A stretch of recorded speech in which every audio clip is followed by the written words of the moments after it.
They cuffed a teenager in the middle of a store, paraded her like a criminal. No evidence. No questions.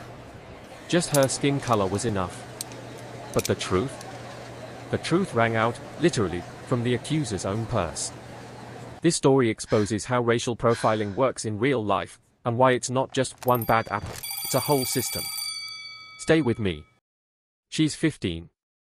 Honors student. Loves science fairs more than TikToks. Went into the mall to grab a few electronic parts for her solar energy project. She's got her school ID, her supply list, notebooks, all the proof she's really there for school. But to the clerk? She wasn't a kid chasing a dream. She was a suspect. The clerk shadows her. Straightens items she never touched. Keeps asking, "Are you actually going to buy something?" This is profiling 101, assume guilt, look for confirmation, treat dignity like a luxury. And just as she's almost ready to pay, a woman starts screaming, "My phone's gone. New iPhone. Someone stole it." Her finger points straight at the only black kid in the store. Security storms in like they'd been rehearsing it. 2 guards grab her by both arms. Imagine being marched through a mall, families licking ice cream, kids recording snaps, while strangers hear, "She's a thief." Her wrists. The cuffs were so tight they drew blood. She lowered her voice, "You can check my bag. I'm here for a school project." They ignored every word. Quick pause, if that was you, 15 years old, what's the first thing you'd yell? Go ahead, drop it in the comments. You'll see why her response was different. She didn't shout. She didn't cry. She stayed composed, like her grandma always told her. Check the cameras. Check my list. Call my teacher. And then, when asked who her mother was, she said calmly, "My mom in the military." They laughed in her face, like that was the funniest lie they'd heard all day. Then it happened. The accuser's designer purse started buzzing. She fumbles inside, red-faced, and out comes her missing phone. The one she swore this girl had stolen. The room froze. You could hear people swallow. When security finally reviewed the footage, crystal clear, she'd planted her phone in her bag minutes before playing victim. And then the bombshell, this wasn't her first accusation. 7 prior reports. Each one against shoppers of color. Every case dismissed once the item magically appeared. The pattern? Not random.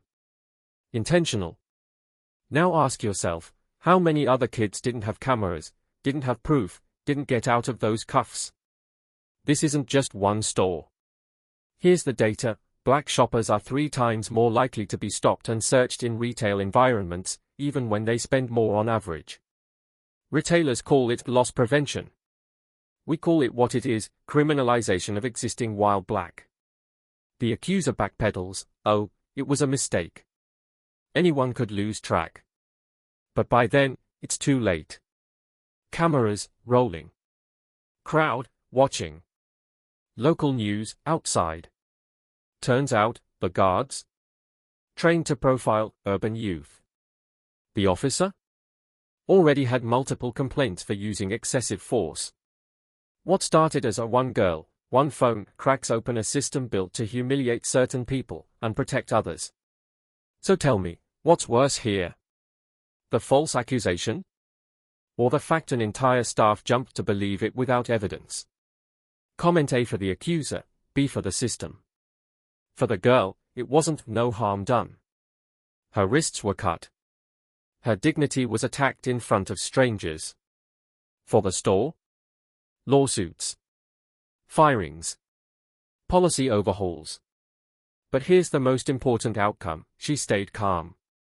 She let their prejudice expose them. And now, thousands more people saw how normal shopping can turn into assault when you look the wrong way. This story is just one kind of profiling.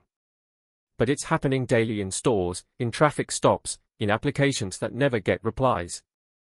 It hides behind excuses like procedure or safety. Until it messes with the wrong person in the right moment. So if this speaks to you, hit like and pass it on. If not, change my mind in the comments. And if you think profiling ended years ago, share this with someone who needs the reminder. Because silence doesn't protect you from injustice. But one calm kid with receipts, she can start a fire too big to ignore.